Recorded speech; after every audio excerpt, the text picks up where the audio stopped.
سلامونه ملګرو، نیکې له احترامات ټولو وطنوالو مسافرو ملګرو ته د اختر ډیر مبارک شه. الله دې وکړي چې دغه اختر زمونږ ستاسو دپاره د خوشحالۍ او د امن وزیری وګرځي.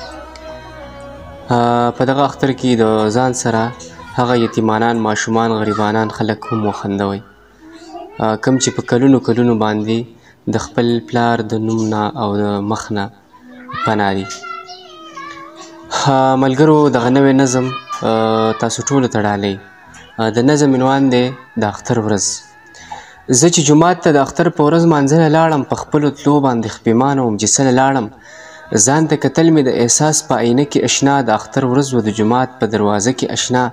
یوې سوالګرې د الله په نوم غوښتلې نو روپۍ کلکې په موټي کې نیولې وې شلېدلې روپۍ، راسسېدلې سرې وینې بڼو سکونوي، سترګې یاره ډکې شوي د سرو اوښکو نه وي. په یو ښایسته بدن مې ولیدې شلېدلې جامې، هغه شلېدلو جامو راکړه پیغورونه اشنا، په زړه یې راکړه د تیرو چړو داغونه اشنا. چې د یو چا د غریبۍ در باندې تور ولګي، د یا نه داسې خوشحالۍ باندې دې ور ولګي، د یا نه داسې خوشحالۍ باندې دې ور ولګي. چېرته چې ښه د باد بریالي اوسئ. زما په دغه نظم او پیغام باندې به تاسو ټول پوه شوي.